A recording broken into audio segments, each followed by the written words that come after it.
Perfect. Hi, everyone. Welcome back to our next presentation or webinar in our series, Equity-Based Career Development.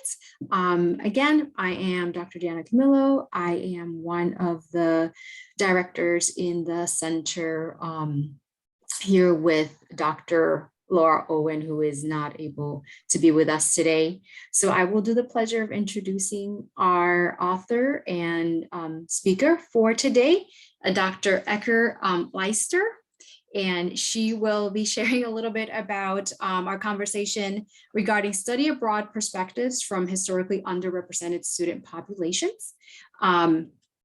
Dr. Ecker Leister is the Director of Research and Evaluation and Dissemination at the University of Kansas Center for Educational Opportunity Programs.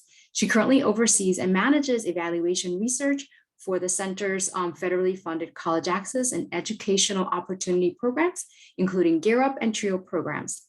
She has extensive experience working with K-12 public schools and specializes in participatory community action research and utilization-focused evaluations. That's a mouthful. Most of her work employs mixed methodology. She holds a BA in psychology and family studies from Chardon State College and a master's in clinical psychology from Minnesota State University, and an EDS and PhD in school psychology from the University of Kansas. So we are excited to have you join us today and share a little bit about your work and this topic that we don't see a lot of information about. So welcome, and I will pass it over to Dr. Eric Hines. Thank you, Dr. Ecker Leister. Again, you and Dr. Kardash, I hope I'm saying the name. Yes. Right. Just appreciative of your work, not only on a professional level, but on a personal level, because study abroad is near and dear to me as well.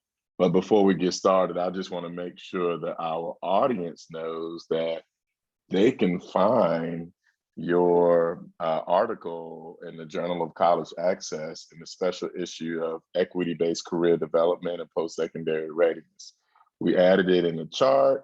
The great thing about it is that it is free. You just have to click on Dr. Ecker Leister and Dr. Kardash's article, and it's free for download. And the other piece that we want to promote as well is Dr. Laura Owen and I just recently published a textbook that coincides with the special issue, Equity-Based Career Development and Post-Secondary Transitions, an American Imperative, and we go really deep into how do we foster equity-based career development and college readiness pathways, post-secondary readiness pathways for students of all backgrounds and various populations. So that is available online through Information Age Publishing, Amazon, Barnes & Noble, all your local retail book outlets. So please check that out.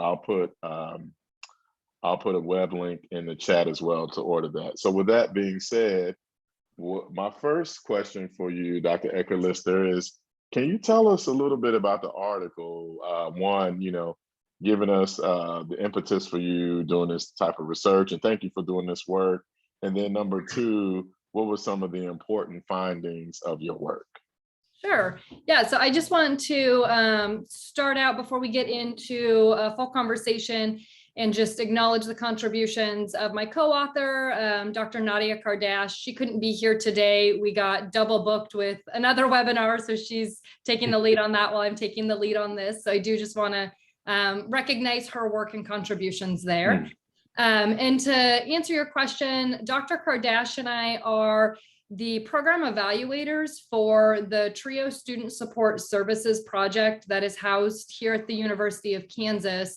And so as part of that collaborative relationship, we are always looking at, producing research evaluation findings that capture the work that those programs are doing. And so this project was actually kind of a special initiative that got kicked off as a collaborative effort with our TRIO projects that we partner specifically with, and our University Career Center and our Study Abroad offices. So it was a really exciting opportunity for us to be brought into the fold of a campus collaborative And what kind of kicked this off is our TRIO programs. For those of you who may not be familiar with this, it's a federally funded college access grant to serve historically underserved student populations. So that includes low-income students, first-generation college students, and students with a documented disability. And so our TRIO office has been very attuned and aware to the unique experiences that that special population faces at the University of Kansas, which is a predominantly white institution. And one of the things that they noticed over their 50-year tenure at the university was that these student groups, like students nationwide, were just not engaging in study abroad experiences at the same rate to their white, more affluent peers. And so they really were well positioned to be able to collaborate with the Study Abroad and Career Office to kind of develop and design something that would be responsive to those needs. And so that's when we were brought in as their evaluator to say, okay, we're doing this new initiative. We want to understand how students are responding to it. And so we were able to come in and build out the data collection framework necessary to capture, what this looked like from the student perspective. So that is kind of a long-winded background of how we got started with this work and where it really, kind of came from. Oh no, that's good. That is awesome. Can you let us know what were some of the important findings from this work? Yeah, sure. So the key findings that really came out weren't all that surprising when you situate it into the broader study abroad literature. So the first key finding that was really probably the most salient finding was just the idea that study abroad felt out of reach to a lot of underrepresented students because of the financial cost associated with that. And so I'll go into a little bit more detail around that one because it's pretty nuanced. It's more than just like the bottom line dollar amount of the experience, but that was the most salient finding. The other findings that we had emerged from this type of work was this idea that program structure really mattered. It was really a driving force in determining whether or not students were interested, interested or could even participate. And that's really a callback to this idea of an abbreviated model offering. And then the third key finding was this idea around kind of group dynamics and who was participating. So for the students in this particular study, it was really critical and appreciated that the other students going on this trip looked like them, were from similar experiences, so they didn't feel out of place. And we can kind of walk through each of those findings more specifically to get into the nitty gritty, but those were the three big key themes that the paper's built around. Okay, no, let's go ahead and do that because I personally have done some of the same work that you've done with the Black male learning community and going to study abroad and doing it a week, well, actually 10 days in Bahia, Brazil.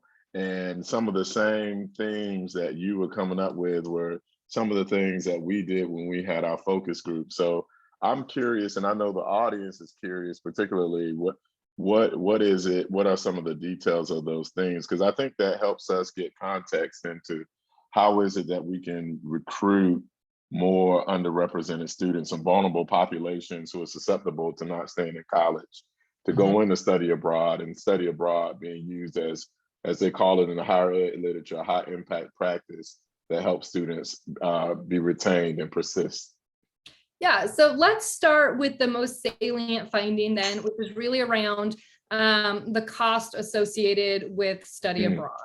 And so what we heard almost unanimously from all of the participants that we interacted with in this study was that their original conceptualization of study abroad was that it was an out of reach experience for them. And so what I mean by that is that they just didn't think they could afford it.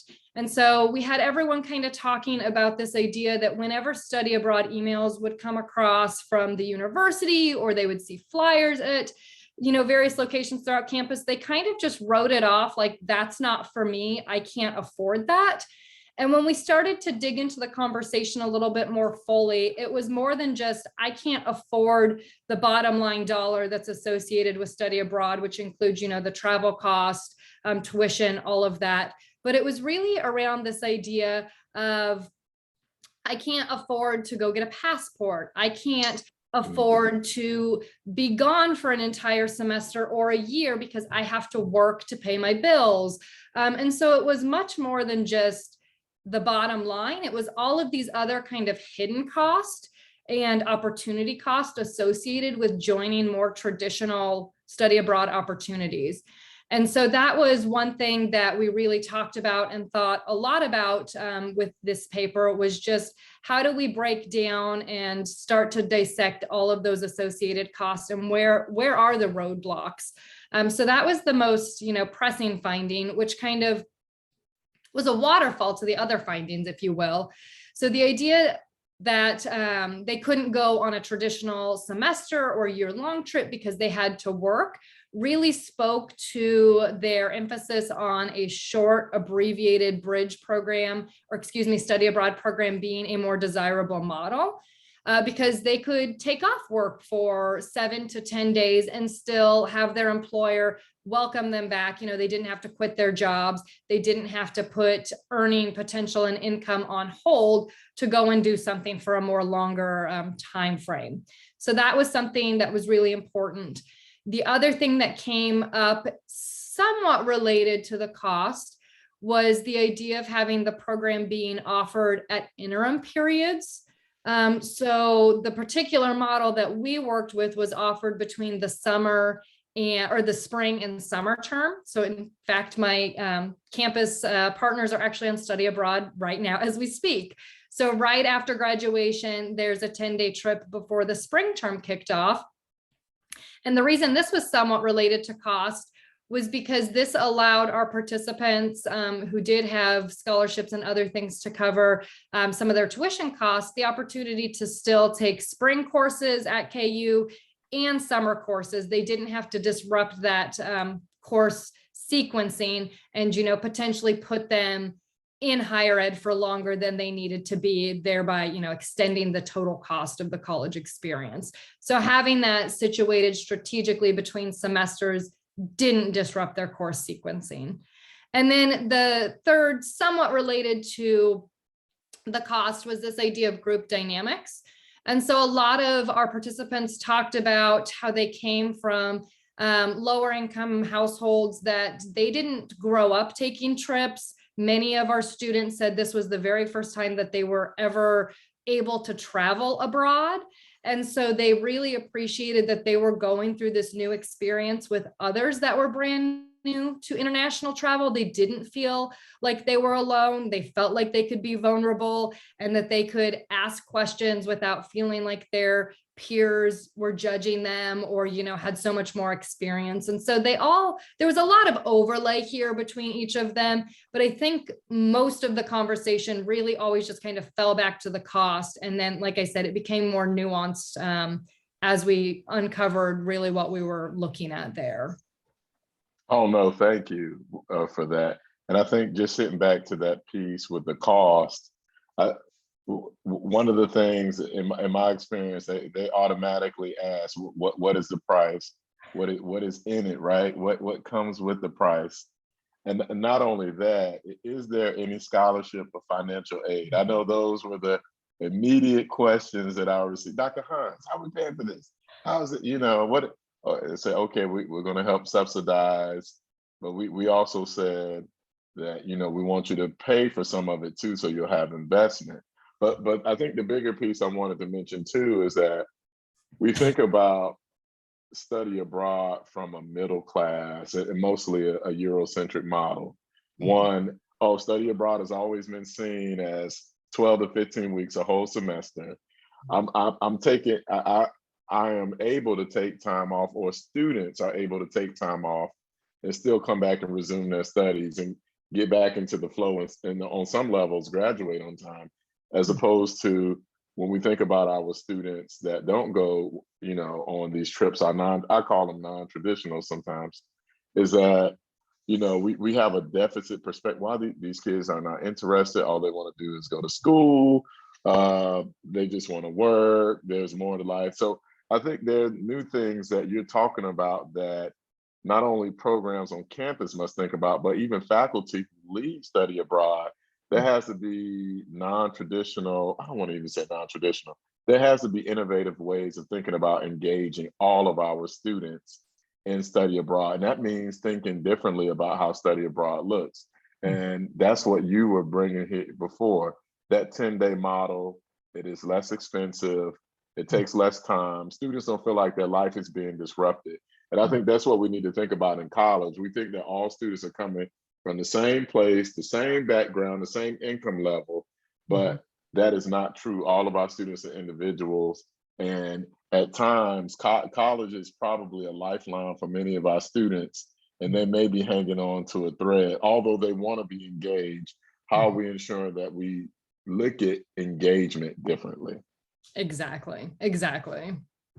And so that's a piece that is important. So that is the question I do have for you is how did the program get students funding, or what did you all do, or what is in the plans for the future to ensure that you can engage more students from vulnerable populations, low SES, or even first generation college students into study abroad without feeling like it's a financial burden on them? Yeah, so before I go into that full discussion around the financial side, I want to just kind of start by acknowledging the critical infrastructure that needs to be in place for engaging this type of population, at least from our findings. And that was this idea, because we were working with the TRIO office where they provide support services in, a comprehensive array of things, from advising to tutoring, career counseling, mentoring, all sorts of things. But the point there is that these TRIO advisors know their students. They develop relationships with their students over the course of several years. And we had a lot of our participants talking about how it was really their TRIO advisor who they trusted, who they knew had their best interest in mind. When they brought the study abroad opportunity to the students' table, they took it more seriously because they knew this person wasn't going to put them in a situation that they, couldn't afford, or maybe would be set up to fail. And so I think we have to start there with getting populations that traditionally don't engage in study abroad first interacting with personnel on college campuses that have that relationship so that they can talk through these things. Because one of the barriers, as I mentioned, include things as simple as getting access to a passport. And a lot of our students didn't even understand the process because, like most government processes, they're a little complicated and they needed help. They had questions about the passport application. And so before we even started talking the funding, they needed someone that they knew they could be vulnerable with and have conversations and could trust. And so that's where I think it starts. And once you have that in place, then I think you explore the options for raising the money to do this, because even an abbreviated program costs money and it still is a financial burden for some. And so I don't know that I'm going to have an overly satisfying answer with regard to this, because I was partnering, or I am part of the TRIO programs, which are federally funded projects that have, a bunch of federal regulations governing the expenditures and what is allowable and unallowable. We had to be very careful with how we were fundraising, how we were presenting things. And so we couldn't do it directly through the TRIO program because that would not be an appropriate use of that. So that's where we brought in our collaborators in our endowment office. And we were able to set up a special scholarship fund specifically for study abroad experiences for TRIO eligible students. And so, you could set the parameters in different ways because it was running through the TRIO office. They obviously wanted their students to be prioritized. So just kind of figuring out what that looks like at your campus.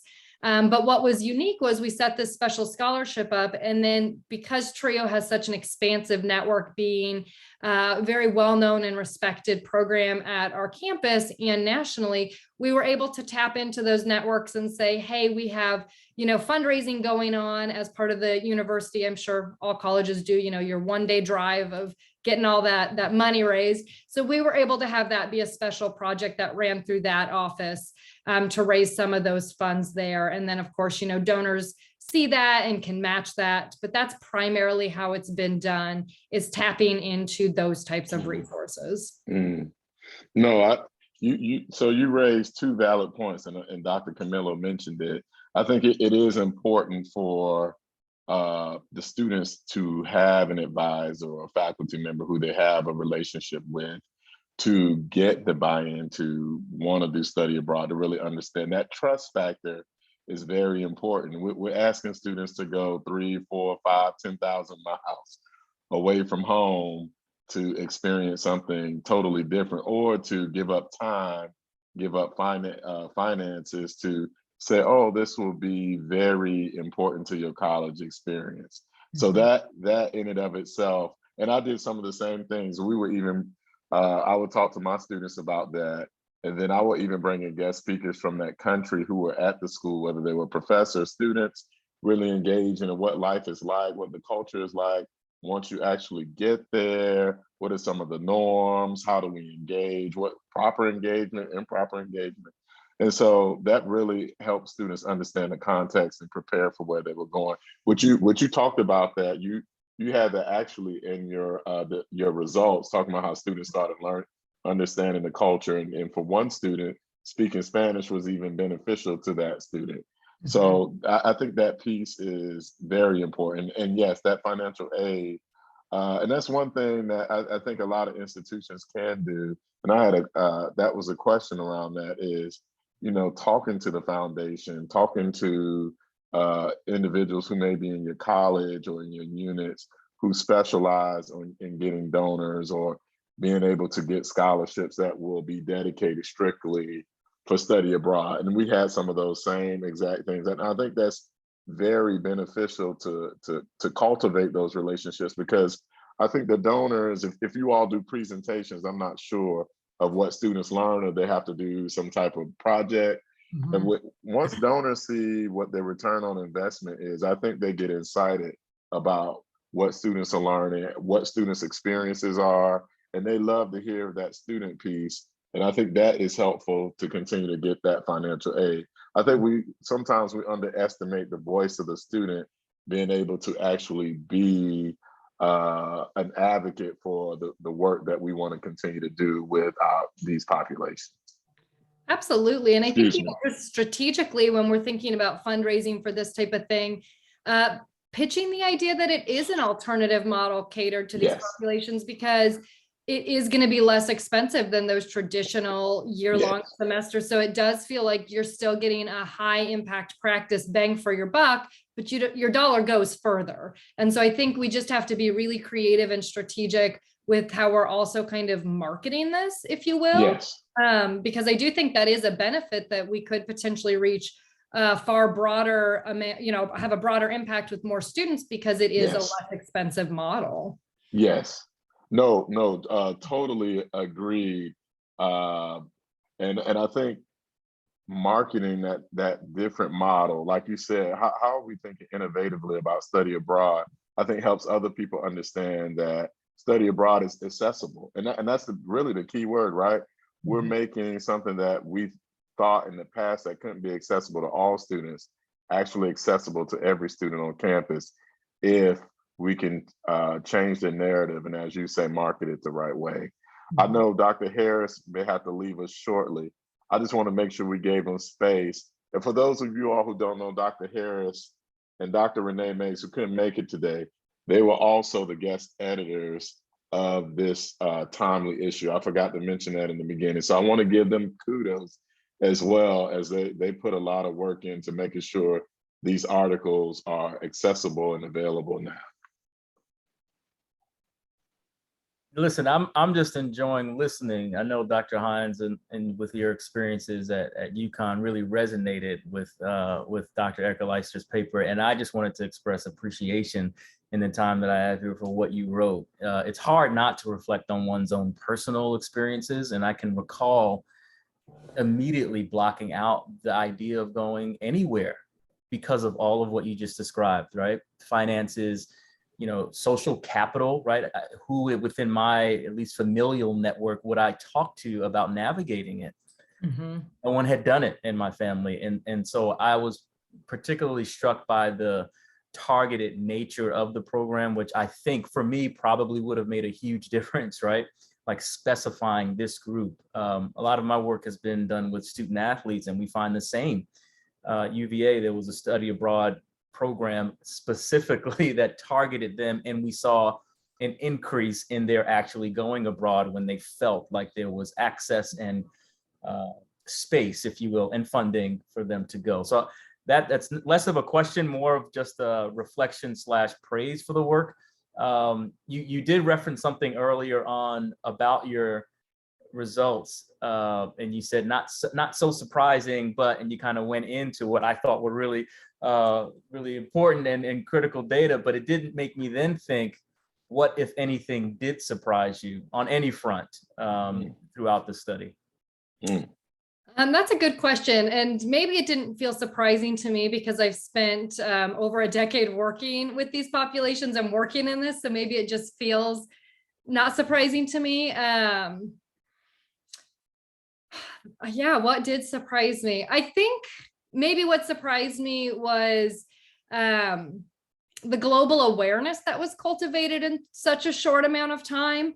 So I know 10 days, it's a whirlwind trip. They have jam-packed schedules, but I felt like students were still able to bring home an understanding of the cultural differences from their experience in Costa Rica and at home. And they really had an appreciation for it. And so one thing that I thought was just very self-aware on the students' part was they talked about how they were in a Spanish-speaking country, and there were a handful that spoke Spanish, but for the most part, the group was primarily English speakers. But they really just said that they were surprised with all of the accommodations that happened for US speakers. They said anytime we were in high tourist areas, even though we would try and speak Spanish with the locals, they would just adapt to our language. And so I thought that was very interesting that they were seeing that perspective of how that does often happen, especially in certain countries where it does feel a little bit like they are catering to the Eurocentric traveler. And for students of diverse backgrounds, I think that really hit home for them of, well, why are they making accommodations for me? I'm a guest in your area. And so it kind of made me wonder, and this is just me speculating at this point, but if, they've ever had to make those adjustments on a predominantly white campus instead of, being invited in as more of a local. And so it was just, like I said, very self-aware. And I think I was surprised that that happened in such a short time frame, because they really just scratched the surface of this experience, but they still came back with profound insight of what traveling abroad does in terms of your global future research coming. There's just so many avenues with that, right? In this short time, what happened, and yes, to your earlier point, I should have framed that differently. I gathered, given just the depth of your experience, you're kind of like, oh yeah, I get that. And so thank you for clarifying that and for speaking to that element of what they were able to capture in what seems to have been a short amount of time. I think that's also powerful, and look forward to more perhaps coming from that.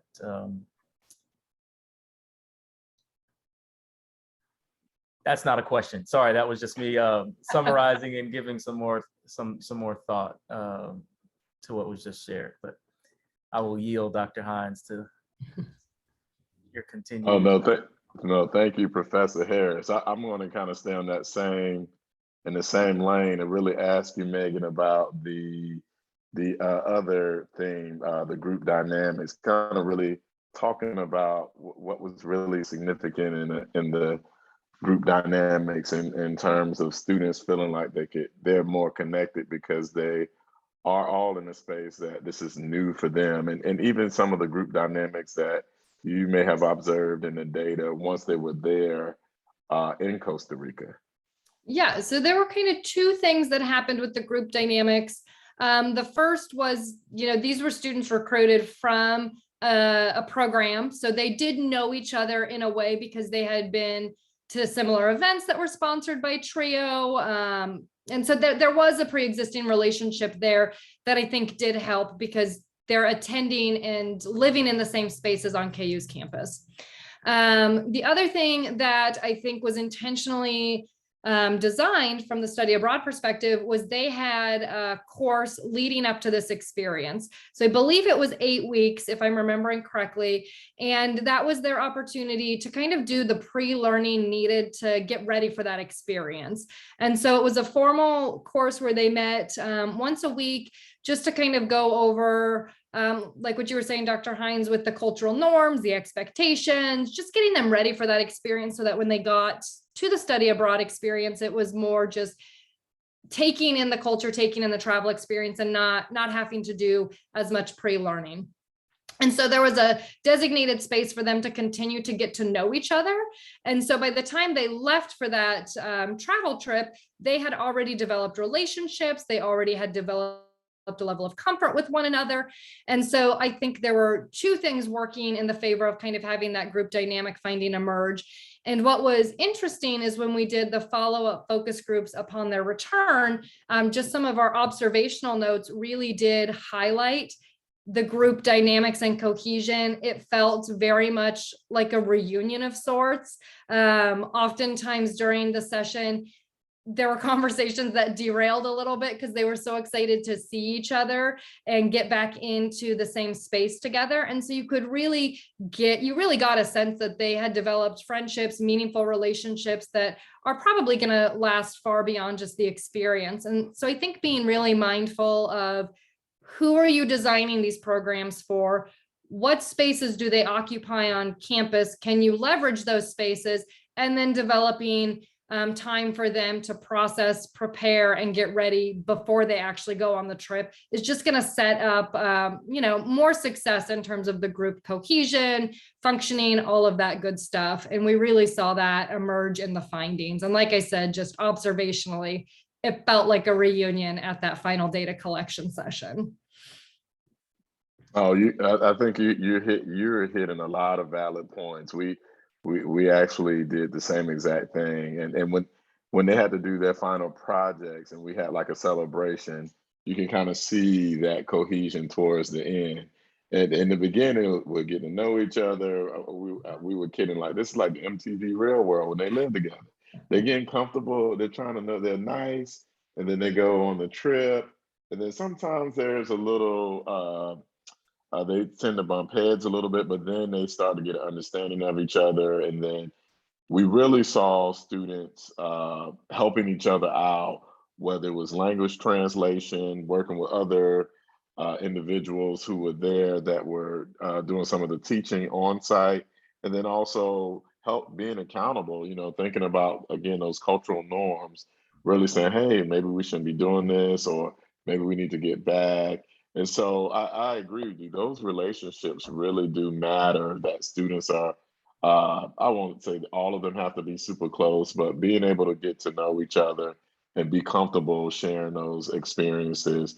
But also, because many of them they didn't go on study abroad, but you would have never known as soon as they got over into that particular country because of the relationships that they have. So thank you for that. I think we really have to understand how to do that. But also in those classes, how do you do group or community building activities so that students feel safe and comfortable with one another and being able to share and process, but also being in a vulnerable space, as you said earlier, to want to do some of those things. Mhm. The thing that I always think about the most, just pivoting a little bit, is that so we have students that come from TRIO programs, or they may come through a bridge program. We know some of them are first gen, or there may be students of color, or a vulnerable population that may not go through college. But what would you say, based on your findings and the work, how would like school counselors or maybe teachers, what would you say to the K-12 educators in terms of having students think about study abroad, or even talking to their parents? I think for many parents, study abroad is new. I know for my mother didn't know, as Dr. Harris said, my mom didn't know anything about study abroad. The only thing I knew was semester at sea. And I was like, I'm going to all these places in the water in the middle of nowhere. I don't know what the heck is going to happen. So how do we have these conversations with our K-12 colleagues in order for them to better inform parents and students before they actually come to college? Yeah, so I think it really starts with reframing how we view study abroad. So I don't think we can use those traditional conversations or models to use this, to basically shift our language. So that's where I think looking at these abbreviated models, talking about the supports that are on the college's campus that are there and available to help their students navigate the process from start to finish. So, recognizing and being aware of the programs designed specifically on college campuses to support these types of students and getting them connected and doing some handoffs that way. But I think it really, the best piece of advice that I would say based on these findings is just to be aware of why these populations may not be pursuing study abroad at similar rates to their peers, and then shifting the system to accommodate the student, not forcing the student to accommodate the system. And so I think that's, a lot to unpack and a lot that we have to work on, but it starts from awareness and then adjusting your own perceptions of what these offerings look like. Oh, no, that's good. And the one thing I always think about too, and I think Dr. Harris, I know we talk about this a lot, and I'll let him chime in as well, is, ensuring that we could talk to our parents and our students of color, Black, Latinx, Indigenous groups about study abroad, and making sure that they understand what does that look like for them. Part of why I got a lot of buy-in too is that we went to Brazil and it was the Afro-Brazilian culture. And so we had, our learning community was Black males, although it was open to everybody. But you could see, and we even had the ladies come too. We said, we're inviting the ladies with us. And we had like a huge engagement of people wanting to go, because most of the places that they were going were more so with European countries. And some of the students were like, you don't want to go there, what's over here? So I think that, as you said earlier, how do we talk about it in a way that is going to make that connection to the populations in which we are trying to serve? And with that, Dr. Harris, I'll let you chime in with that. As you shared that, Dr. Hines, I thought of a much smaller scale, Dr. Eckerleister, like a much smaller, so not study abroad, but an experience in Charlottesville, Virginia, at UVA, where I was for about 10 years, how students in that very small community at the local high school didn't even come 2 miles to the campus or the grounds of the university. And the demographic that TRIO serves and that you are talking about were often those young people. And it also, we talk about race and class, right? Like many of the folks who were first generation and from impoverished backgrounds happen to be students of color. And so when I went to the sample that you described, I noticed, I think 5 or so of them were African-American, and it made me think, though not sort of the focus, I don't think, of what you were getting at in this study, it made me think, were there any observations of variance, even in, according to race in that sample, on any front? Like, was there anything observable or something that maybe you'd want to probe in future work? I couldn't help but think about that as I thought about my own experiences, and then looked at the sample being kind of predominantly African, or at least half, I think, African American. I think that's an interesting question, and not something that I had thought too much about. But as you raise that, I would be curious, because I don't know offhand if this is reflective of the demographic composition of the TRIO program at large, or historically at large. So that would probably be my first starting point to understand, was this a subpopulation within a subpopulation, or is this just a broader representation of what that general program looks like? And then from there, I think oh my goodness, there's so many questions you could ask, because that raises a lot more questions specifically around the group dynamic piece, and maybe what that's saying or not saying, depending on the findings of each initial question. Yeah, thanks for that. And I knew, and even in asking the question, it was kind of veering in a space that this particular study didn't focus on, but I was just curious. So thanks for indulging that. And I'd be interested too, even as I think about some of my own work with Black male student athletes, right? But we would run these groups where we'd have other students welcome, right? But it would always end up being mostly Black male student athletes, right? We had some Latinx and others, and it just made me think, like, what's happening? Yes, class, but then also there's this overabundance of this particular group, and I just wonder kind of how we make sense of it in our work. So I'm with you in moving forward in terms of how we unpack that further. But yeah, because it would really raise questions of what's drawing this certain population to these spaces. What's the messaging or even the hidden messaging around some of these programs or some of these opportunities? Because, you know, in a lot of different social programs, even though the inclusion or eligibility criteria might say one thing, the social messaging might give off a totally different thing. I've seen that in my work. And so, yeah, I would just kind of wonder around maybe some of the social perceptions of the program itself and why it's maybe drawing in certain groups versus others. Yeah. And I know we're not here yet, but since I'm going to be getting off in a second, I can't wait to come back and listen to the rest of the recording because I want to follow your work. It pulled me in. Like I knew Dr. Hines had some background experience and he was going to lock in right away. For me, I hadn't read a whole lot around study abroad. So your piece really pulled me in. And so if there were a question I'd ask on the latter part of this that I won't be around for, it would be like, what do I get to read next of your work? You know, like where do you want to go? What are you excited about? But not for you to answer now. I'm just sneaking it in. Answer. But, you know, I think it's good to answer it now. Sure. This is great. Yeah. So what's fun about my work, because I do situate myself as primarily a program evaluator doing utilization focused types of work, is that my next move is really dependent on my partners that I work with. So the way that I craft my research and evaluation agenda is really in response to what my program collaborators and partners are interested in knowing or understanding about various program components. And so I don't know what's next. That kind of unfolds as their program providing agenda unfolds. And then we tap into seeing what areas do we need to further explore to understand the implementation process or the outcomes that are produced by these programs.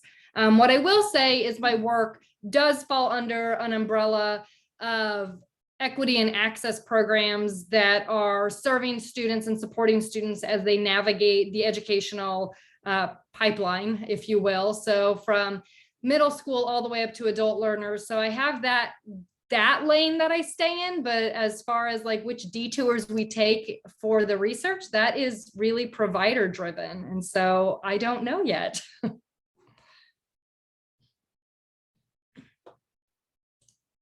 I'm going to step out. Thank you so much. This is great. Thank you, Dr. Harris.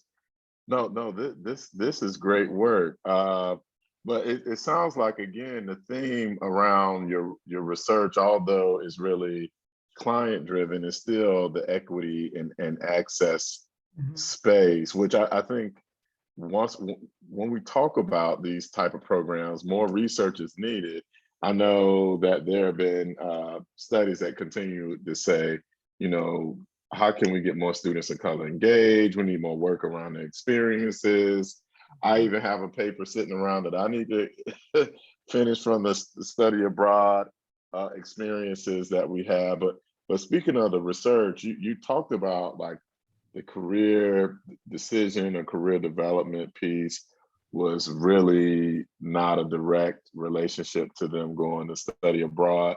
But as I was reading it and some of the themes that you pulled out of student narratives, I saw patience, cultural experience, learning and meeting new people, using a different language. But these seem like these are skills that are needed for students to be successful in their career. So I guess I did see a link and a connection to it. Can you talk a little bit about what, in the beginning, what was kind of the aim of the career decision-making piece and the study abroad? Because we did the same exact thing. And what we would do is we would talk about graduate school with the students while we were abroad. And then we found, and this is anecdotal, we had about 50 to 60% of our students apply and enroll into graduate school based off of these informal conversations that we had. But I mean, I see some of those indirect influences still really playing a role into the success of students' career development. Yeah, so I think that's a really good point. And so you're right, there were a lot of highly desirable employability skills that were cultivated and fostered from this experience. I think what we were looking for a little bit more directly was interest or aspiration for more international career tracks. Because that was the original kind of idea behind the development, is to get students exposed to a wide variety of careers that could be done internationally. And we just didn't see that with this group of students. In fact, the sample was pretty committed to the majors that they had even before deciding to go into the study abroad experience. And so only time will tell if they stuck with that major or if they changed, because we know things do happen. But that was one thing that didn't really emerge. And I think it was largely because students already felt like they had developed a salient understanding of what they wanted to go into. And so we were looking for more fluidity with getting exposed to all of these different careers that you could do abroad. And that just didn't emerge, but I would really like to explore that further and maybe back off a little bit of being overly prescriptive in terms of the outcomes of interest we would be looking for, and leaning into more of what you had noticed and pointed out of, were we generating, generalizability, transferable type of skills? Because I do think there is something there that we just didn't fully explore, probably because the original question kept us almost narrowly focused, that I think that was a blind spot for us, to be honest. Right. No, I definitely agree and hear what you're saying, because I think what happens is that I think students, their experiences is so, I think they're very interconnected in terms of them having similar experiences, but it's so broad in terms of what they walk away from. And I'm sure even in the focus group, you heard things that you're like, wow, I didn't really think that this would come out of the response, the questions that we're asking, the responses. So it's always interesting to hear those unique experiences. And then probably even following up a year or two later, students are having those aha moments about, wow, being in Costa Rica, I really learned this, or I was able to, because of this experience, use this to transfer it into this skill or this interview or this career because of going to Costa Rica. So with that being said, we got 10 minutes left. And then I'm asking a final question now. What is it that you would want the audience to take away from what higher ed, K-12, any stakeholders who are interested in this type of work that you're doing? What should folks know, and what should folks take from this presentation? So I think the biggest thing that I would really like this paper to do is just hopefully have a strong emphasis on the importance of centering student voice and centering student experience when it comes to experiential learning like study abroad. I know in a lot of areas and spaces, we really push to quantify things. We want these rigorous types of studies to, give us the most robust evidence that we can. And I think there's a time and place for that. But right now, I think that we are much better served to lean into our qualitative methodologies to make sure that we are uplifting these perspectives that have been ignored for far too long. So giving a voice to some of the numbers that we've seen previously, understanding the why, but also getting those narratives of those individuals that we will probably never hear from. Exactly. And I think that's important. Yeah. Yeah. Okay. I'm sorry. And we don't want to wash out some of those intangibles or hard to measure impacts of these experiences, which sometimes happens when we, take a quantitative approach to things. And so I think that's my biggest hope for this, is that more qualitative work around this topic will happen so that we can further triangulate what's going on in these various alternative study abroad programs.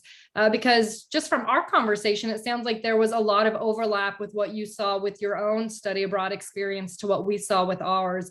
And so I would love to continue building that base to really get down to what are those common themes, what are those key drivers, and then hopefully that will really set up the practice world for being able to replicate that, more broadly.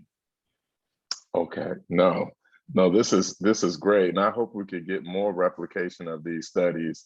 I think it will give us a foundation of how we not only work with students of color, vulnerable populations, first generation, low SES students, but also how do we engage them? I think that is the critical piece, is the engagement, because if we can engage our students, more than likely they will get the buy-in to want to go, but also thinking further along, how do we continue to follow up with our students to see how study abroad has impacted them 2 years later, 5 years later, 10 years later, to use that data to continue to inform us of how we can use study abroad as a high impact practice for students of color, vulnerable population, and first generation students.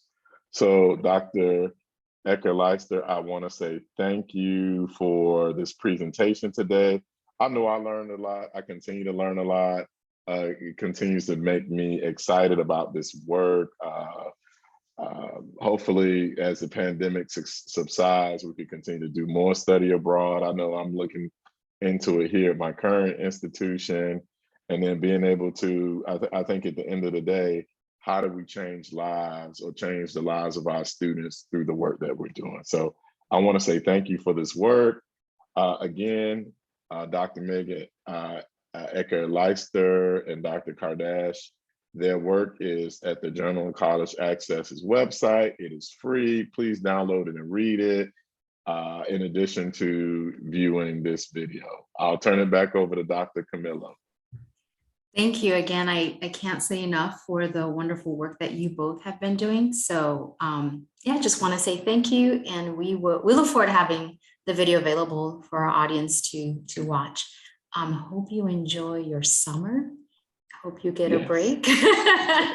And maybe go abroad, but not to study. Yes. Hopefully they'll send you some pictures as well. You're doing all of the hard work in terms of providing them the data to continue to do this fabulous work. So, so thank you again, Dr. Ecker-Leister. I know we both appreciate the work that you're doing, and it's still needed. Yep. Thank you for the opportunity. This has been a great conversation. Really enjoyed it.